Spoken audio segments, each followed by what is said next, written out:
শান্তি বান্দার বাবাজি, তালুকদার বাড়ির বাবাজি, কি রূপের অহংকার করবে মা, এখনো সময় আছে আমার মালিকের দরবারে তওবা করো। দুনিয়ার সমস্ত মালিক যদি দরওয়াজা বন্ধ রাখে, আমার মালিক ডাক দিয়া বলেন বান্দা বান্দি কোনো টেনশন নাই, কোনো চিন্তা নাই, কোনো ভয় নাই, আমি আল্লাহর রহমতের দরওয়াজা ওই বান্দা বান্দির জন্য সদা সর্বদাই খোলা আছে।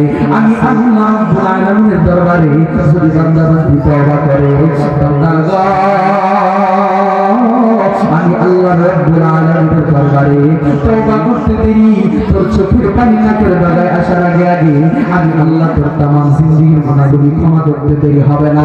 পয়গম্বর মুসা আলাইহিস সালাতু ওয়াস সালাম আমার মালিকের সাথে দূর পাহাড়ে চাইয়া কথা বলতো, আল্লাহর সাথে বারবার জমাইলে মুমিন বান্দা বান্দির সাথে আমার মালিক কথা বলে পাঁচ ওয়াক্ত নামাজের সিজদার মধ্যে আয়েশা আল্লাহ মুসাল্লামের সাথে বলছেন কথা,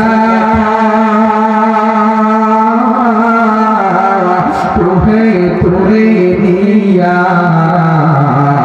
আমাদের সাথে বলিলেন কথা মরণ কালে দেখা। ইব্রাহিম নবীর সাথে বলছেন কথা,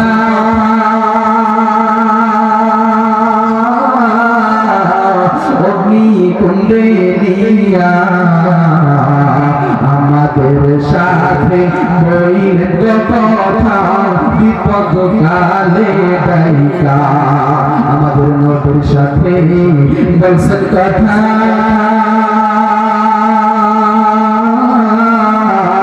মেরাজতে নিয়া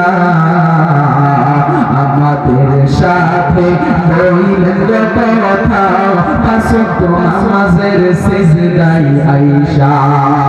রে তালুকদার বাড়ির বাবাজি, শান্তি বাংলার বাবাজি, ভক্তানের মা পয়গম্বর মুসা আলাইহিস সালাতু ওয়াস সালাম দূর পাহাড়ে চাইয়া আমার মালিককে ডাক দিয়া বলে, আল্লাহ আপনার কাছে একটা আবদার। আমার মালিক ডাক দিয়া বলে, মুসা তুমি আমি আল্লাহর কাছে কি আবদার করতে চাও? পয়গম্বর মুসা ডাক দিয়া বলে, মালিকা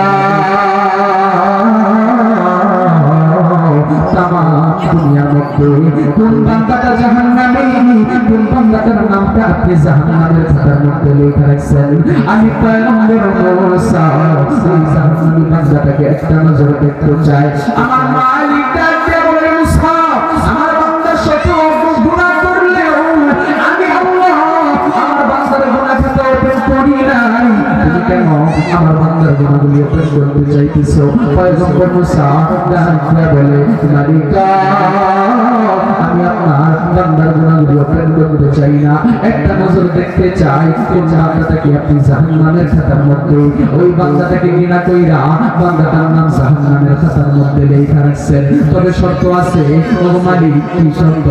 জাহান্নামী বান্দাটাকে দেখবা, জাহান্নামী বান্দার সাথে কোনো কথা তুমি বলতে পারবা না। পয়গম্বর মুসা জাহান্নামী ব্যক্তিকে দেখার জন্য অনেক লম্বা ঘটনা আমি ইতি টানব। যুবক ভাই, বৃদ্ধ বাবাজি, তালুকদার বাড়ির বাবাজি, যাই এলাকার ফকির, এলাকায় ভিক্ষা খুব কমই পায়। আমি জিহাদি বলা যত বড় মোল্লা ভর্তি হয়ে যায় না কেন, এলাকার মানুষ কিছু আমাকে সম্মান দিবে না, এটাই স্বাভাবিক। তারপরেও মনের আখিরি কিছু দিনই কথা, কোরআন হাদিসের কথা, কিছু দিনই কথা আপনাদেরকে এই অন্তর থেকে আপনাদেরকে জবান দিয়ে একটু বলে যাই, শোনা যায়। পর্দার মা, দুনিয়াতে আসার সিরিয়াল আছে, যাওয়ার কোনো সিরিয়াল নাই। জানি না আমার মা যাওয়ার আগে আমার একটি মরণের ডাক করে যায় কিনা। এই জন্য আজকে একটু সুযোগ পেয়েছি তোমাদেরকে জানাই দিই, এখনো মালিক তোমাকে আমাকে হায়াত দিয়েছে, আল্লাহর কাছে শুকরগুজার করো। এখনো আল্লাহর কাছে সময় আছে, তওবা করো। আজ দিনে তওবা করতে পারলে আমার মালিক তোমার তওবা কবুল করবে। পয়গম্বর মুসা দাঁড়ায় রয়েছে রাস্তার কিনারায়, কিছুক্ষণ পর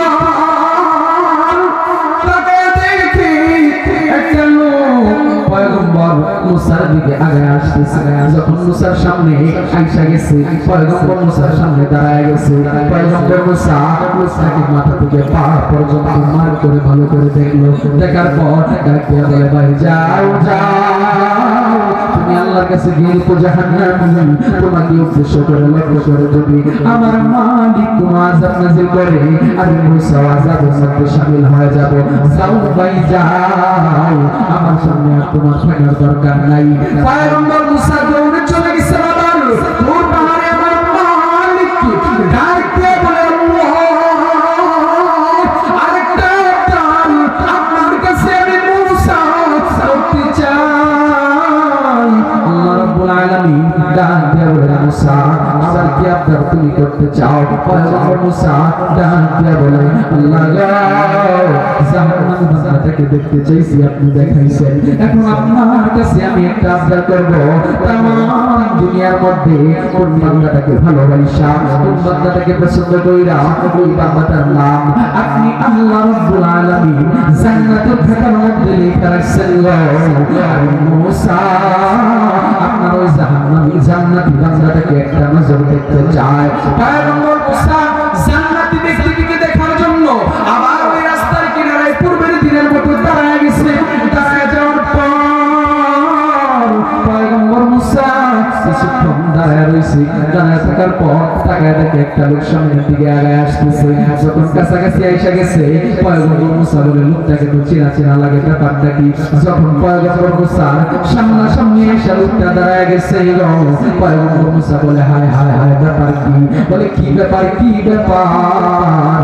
সকালবেলা সেই ব্যক্তিটাকে আমার মালিক আল্লাহ জাহান্নামী বানায়া আমি মুসার সামনে দাঁড়া করায় রাখছিল, বিকালবেলা আবার ওই জাহান্নামী বান্দাটাকে জান্নাতি বানায়া আমার মালিক আমি মুসার সামনে দাঁড়া করাইছে। আওয়াজ দিয়া বলেন সুবহানাল্লাহ। ও মধুর নামটি দিলে হৃদয় হাসে, ও মধুর নামে শুনে আসে, ও মধুর নামটি দিলে হৃদয় হাসে, ও মধুর নামে শুনে আসে, ও নামের তুলনা মিলে না, মিলে না, ও নামের তুলনা মিলে না, মিলে না, তুলনা নাই নাই নাই। সোনা আল্লাহর নামে গান গাই, সোনা মন প্রাণ জোড়াই, সোনা মন প্রাণ জোড়াই। রে শান্তি বাংলার বাবাজি তালুকদার বাড়ির মা পড়িয়া পয়গম্বর মুসা আবার দৌড়াইয়া তোর পাহাড়ে আমার মালিককে দেখতে বলে, আল্লাহ ব্যাপার কি? আপনার লীলা খেলা আমি তো কিছু বুঝলাম না। বলে, কি হয়েছে, কি হয়েছে? আমার মালিক তো সব কিছুই জানে, কিন্তু ইমানদারদের সাথে, ইমানওয়ালার সাথে একটা প্রেমের খেলা আমার মালিক খেলায়। এই প্রেমের খেলা ইমানওয়ালা মুমিন মুসলমান বান্দা বান্দিরাই বুঝে। যাদের ইমান নাই, বেঈমান, যারা নামাজ পড়ে না, বেনামাজি, এরা নামাজের মজা বুঝবে না, আল্লাহর প্রেমের লীলা খেলা বুঝবে না। পয়গম্বর মুসা ডাক দিয়া বলে, আল্লাহ গো, সকালবেলা যে ব্যক্তিটাকে আপনি জাহান্নামী বানাইয়া আমি মুসার সামনে দাঁড়া করাইছিলেন, বিকালবেলা আবার ওই ব্যক্তিটাকে জান্নাতি বানাইয়া আমি মুসার সামনে দাঁড়া করাইলেন। বুঝলাম না আপনার লীলা খেলা, বুঝলাম না আপনার লীলা খেলা। আল্লাহ তোমার লীলা খেলা কেউ বোঝে, কেউ বুঝে না। কাউকে রাখো গাছতলাতে মাওলা, কাউকে রাখো দশতলায়, কাউকে রাখো গাছতলাতে মাওলা, কাউকে রাখো বালাখানায়। আল্লাহ তোমার লীলা খেলা কেউ বোঝে, কেউ বোঝে না। মুসা নবী তোর পাহাড়ে বলতেন কথা, আপনার শোনে পাহাড় জইলা হইল শর্মা। মুসা কেন জ্বলল না, পাহাড় জইলা হইল গো শর্মা। মুসা কেন জ্বলল না? আল্লাহ তোমার লীলা খেলা কেউ বোঝে, কেউ বোঝে না। মাওলা তোমার কেউ বোঝে না। রে শান্তি বাংলার বাবাজি, রে পদ্মার মা, আমার মালিক মুসা কি ডাক দিয়া বলে, মুসা আমি আল্লাহ যা জানি তুমি মুসা তা জানো না। আমি আল্লাহ বড় দয়ালু, বড় মায়ালু। আমি আল্লাহ কেমন দয়া, কেমন দয়া। তাম দুনিয়ার মধ্যে মিল মোহাম্মদ ভালোবাসা, মায়া মহব্বতকে, রহমতকে আমার আল্লাহ রাব্বুল আলামিন 100টা ভাগে ভাগ করছেন। একটা ভাগ দুনিয়ার মধ্যে আমার মালিক ছাইরা দিছে, আর 99টা ভাগ আমার মালিক তার কাছে রেখে দিছে। আরে বান্দা, দুনিয়ার মধ্যে দেখা যায় প্রেম করতে যাইয়া ওই প্রেমিক প্রেমিকা একটারে আরেকটারে না পাইলে ফাঁস লেগে বিষয় আমার ভাই।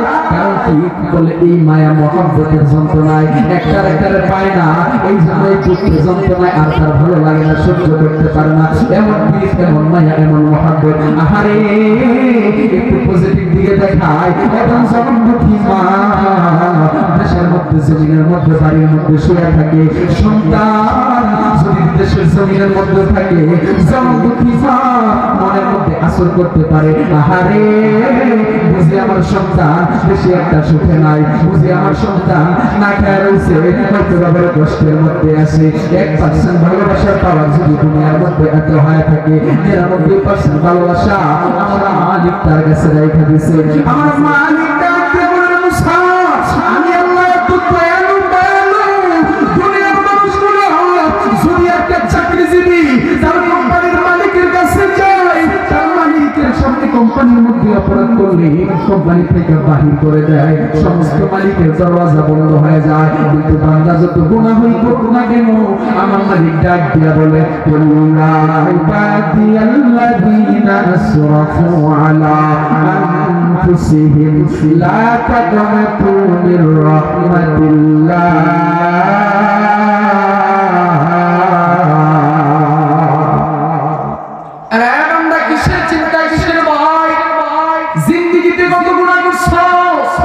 এই গুনার জন্য আমার মালিকের দরবারে অনুতপ্ত হও, লজ্জাবোধ হও, আমার মালিকের দরবারে তওবা করো, আমার মালিককে ডাকো।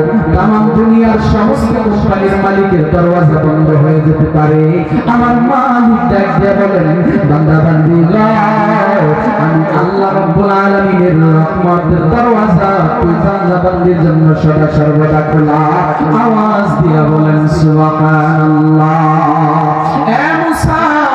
তুমি যখন জাহান্নামী ব্যক্তিকে দেখতে চাইলা, জাহান্নামী ব্যক্তিটা মাথার মধ্যে গুনাহের বোঝা নিয়ে তুমি মুসার সঙ্গে দাঁড়ায় গেছে, যখন তুমি মুসাটাকে দেখা চলে আসলা, দাঁড়ায় দিলা, জাহান্নামী ব্যক্তিটা গুনাহের বোঝা মাথায় নিয়ে আমি আল্লাহ রাব্বুল আলামিনের দরবারে সিজদায় পড়ে এমন কান্নাকাটি শুরু করে দিয়েছি।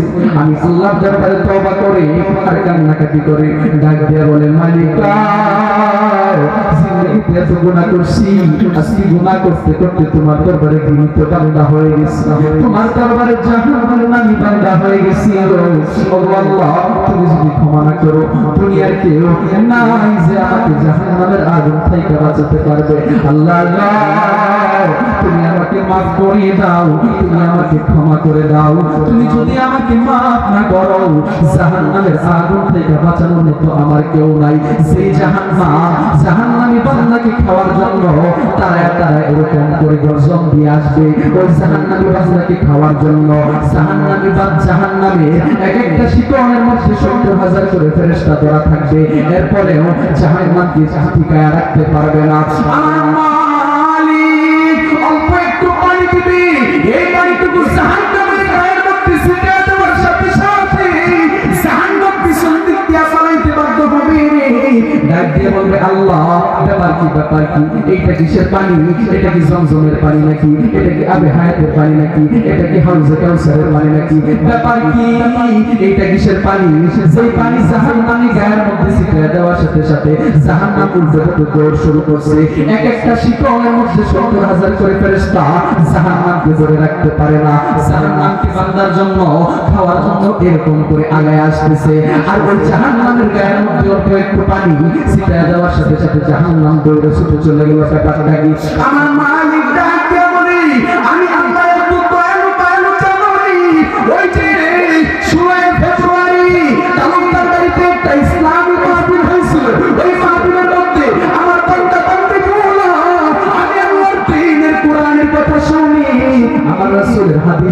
শুনি, ওলামায়ে কেরামের জবান থেকে দ্বীনের কথাগুলো শোনার পর আমি আল্লাহ রাব্বুল আলামিনের জাহান্নামের ভয়ে বান্দা বান্দীগুলো কান্নাকাটি করছিল, চক্ষু দিয়া পানি বাহির করছিল। রে আমি আল্লাহ বান্দার ওই চোখের পানিটা দুনিয়ার মধ্যে মিশতে দেই নাই। আমি আল্লাহ আমার কুদরত দিয়ে হেফাজত করে রাখছি। আজকে জাহান্নাম জায়গা যাওয়ার কারণ হলো আমার দুনিয়ার মধ্যে ওই বান্দার চোখের পানি। আওয়াজ দিয়া বলেন সুবহানাল্লাহ।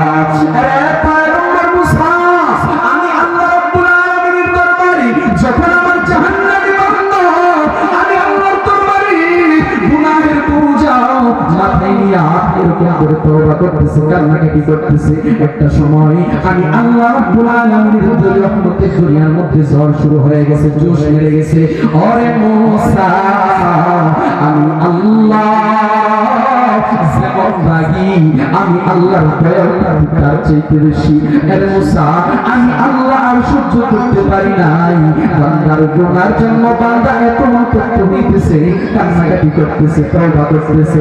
আমি আল্লাহর রহমতের দরিয়ার মধ্যে জোশ মেরে গেছে। আমি দয়ার আল্লাহ বান্দার তওবার খাতিরে, চোখের পানির খাতিরে, বান্দার তামাম জিন্দেগীর গুনাহগুলি মাফ করে দিয়া এই বান্দার নামটা জাহান্নাম থেকে কাইটা আমি দয়ার আল্লাহ বান্দার নামটা জান্নাতের খাতার মধ্যে লেখা দিছি। আওয়াজ দিয়া বলেন সুবহানাল্লাহ। এ বান্দা, এই জন্য বলি এই দুনিয়াটা তোমার আমার জন্য চিরস্থায়ী না। আজকে আমি জিহাদের পুলা দুনিয়ার মধ্যে আসলাম, আগে আমার বাবা আসছে, তারপর আমার মা আসছে, তারপর আমার বড় ভাই, তারপর আমার মেজো ভাই, তারপর আমি তৃতীয় নাম্বার ভাই। আরে বান্দা, দুনিয়াতে আসার সময় সিরিয়াল আছে, কিন্তু যাওয়ার সময় কোনো সিরিয়াল নাই। যাওয়ার সময় আমার বাবা মাওলানা শাহাবুদ্দিন জিহাদি সাহেবের কাঁধের মধ্যে আমি ছোট সন্তান ফিরদাউসের লাশটা উঠতে পারে। কথা বলেন ঠিক কিনা? আরে সারে সিনহাত মাটির ঘর কারো আপন কারো পর কারো হবে ফুলের বাগান, কারো বা হবে জাহান্নাম। সাড়ে তিন হাত মাটির ঘর কারো আপন কারো পর কারো হবে ফুলের বাগান,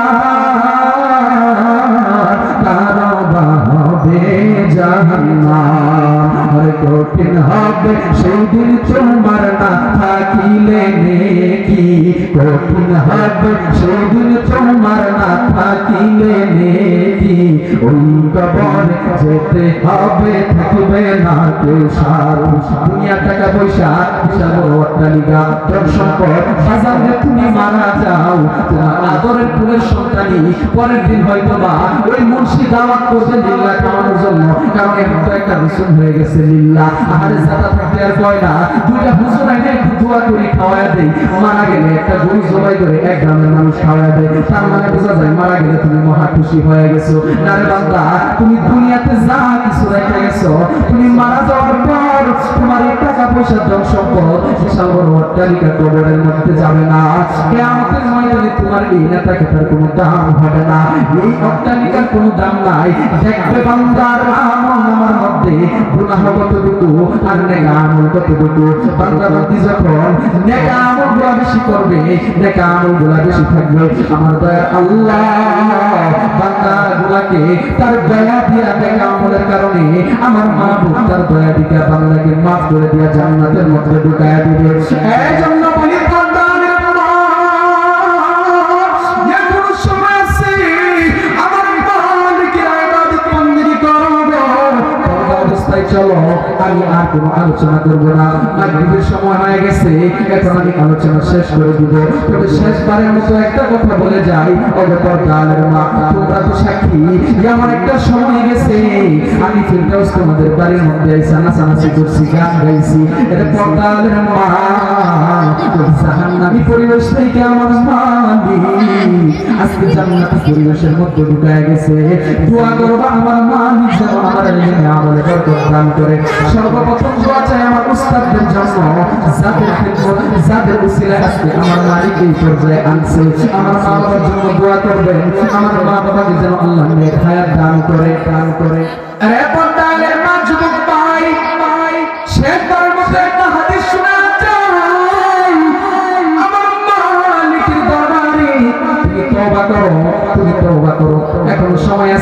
আমার মালিক তোমাকে তওবা করার মতো সুযোগ করে দিয়েছে। নাকের ডগায় এখন তোমার দমটা আছে, এখন আল্লাহর কাছে তওবা করবা, আমার মালিক তোমার তওবা কবুল করে নিবে। আরেকটা সহজ পদ্ধতি আমার আল্লাহ রাব্বুল আলামিনের বন্ধু নবী সাল্লাল্লাহু আলাইহি ওয়াসাল্লাম দুনিয়ার মানুষগুলোর মধ্যে বলে গেছেন, আমার পয়গম্বর দুনিয়ার উম্মতদেরকে জানায় দিয়েছে, দুনিয়ার উম্মতরে জাহান্নাম থেকে বাঁচার জন্য, জান্নাতে যাওয়ার জন্য চারটা সহজ উপায়, চারটা সহজ উপায় আপনারা খেয়াল করে ভালো করে শুনবেন। পর্দার মা সুবহানাল্লাহ বিশ্ববাবাজি খেয়াল করিয়া শুনবেন। আমার নবী বলেন জান্নাতে যাওয়ার জন্য, জাহান্নাম থেকে বাঁচার জন্য চারটা সহজ উপায় আমার নবীজি দুনিয়ার মানুষগুলোকে উম্মতের মাঝে জানায় গেছেন। কোন আলিমান আও মুতাআল্লিমান আও মুস্তামিআন আও মুহিব্বা। আরে বান্দা, জাহান্নাম থেকে যদি মুক্তি পাইতে চাও এই চারটা উপায় তোমার ভিতরে থাকতে হবে। জান্নাতে যদি যাইতে চাও এই চারটা উপায়, একটা উপায় তোমার ভিতরে থাকতে হবে।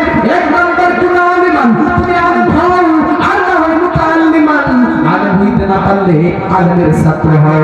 আর মুস্তামিআন, যদি আলেমের ছাত্র হইতে না পারো আলেমের কথা অনুযায়ী জিন্দেগীর সকল কাজ করো। যদি নাও পারো, কারা পারবে না? যারা জেল হাজতে আছে তারা তো আলেমদের সাথে উঠা বসা করতে পারে না। আপনি আমি যদি এখন একটা বৈঠকে সালুল এখানে যে হারে আমার কাছে যাওয়ার মতো সুযোগ হয় না, তাহলে বোঝা যাবে আপনার আমার নিয়তে গন্ডগোল। যদি নিয়ত ঠিক থাকতো তাহলে হুজুর কই আছে, ইমাম সাহেব কই আছে, আমাদের এই উস্তাদুল আসাতিজা, আমাদের সম্মানিত মুরব্বি আল্লামা শেখ আব্দুল সালাম তিশানি হুজুর কোথায় আছে? হুজুরের কাছে যাই, একটা নসিহত আনি, একটু হাদিসের কথা শুনি, হুজুরের কাছ থেকে নসিহত এনে নিজের জিন্দেগিটাকে একটু সাজাই, ইবাদত বندگی করি, তাহলে যদি নিয়ত ঠিক থাকে তাহলে যাইতাম। আপনার আমার নিয়ত ঠিক না, এইজন্য হুজুররা ওলামায়ে কেরাম সামনে দিয়া বসে আর মন চায় না যে হুজুরের কাছে যায়। কথা বলে ঠিক কিনা বাজান না?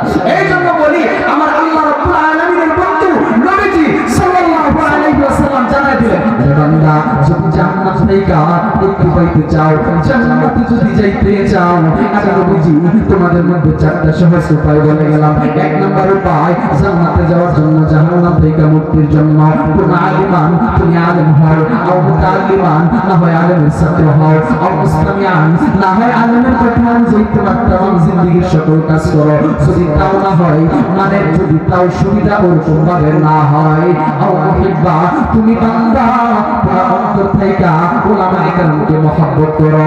কাল কিয়ামতের ময়দানে এই উলামায়ে কেরামকে, হক্কানি উলামায়ে কেরামকে মহব্বত করার কারণে আমার আল্লাহ তোমার জিন্দেগীর গুনাহগুলি maaf করে দিয়া আমার আল্লাহ কিয়ামতের ময়দানে এই উলামায়ে কেরামকে মহব্বত করার কারণে, আল্লাহর রাসূলের হাদিসের উপরে আমল করার কারণে আমার দয়ার আল্লাহ তোমাকে আমাকে জান্নাতে প্রবেশ করায় দিবে। জোরে বলেন সুবহানাল্লাহ। সাজ গুম্বদ ওয়ালে मंजूर दुआ करना, जब वक्त न जाए आका दीदार अता करना। सब्ज़ गुंबद वाले मंजूर दुआ करना, जब वक्त न जाए आका दीदार अता करना, दीदार अता करना। मैं कब्र अंधेरी में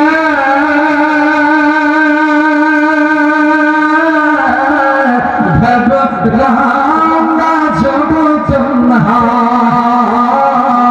इमदाद मेरी करने आ जाना रसूल अल्लाह।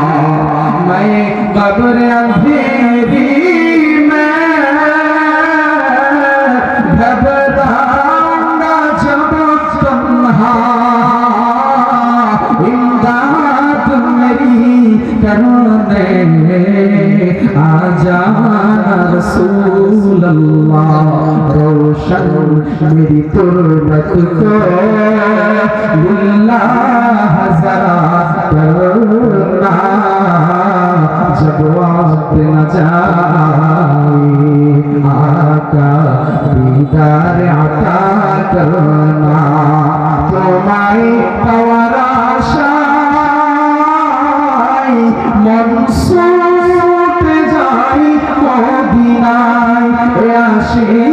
দিদার দাও না, আর দূরে থাকিও না হে রাসূল তোমায় ভালোবাসি অন্তরে শুধু মুখে না, জান্নাতের আশায় নয় হে রাসূল জাহান্নাম কেউ ডরি না।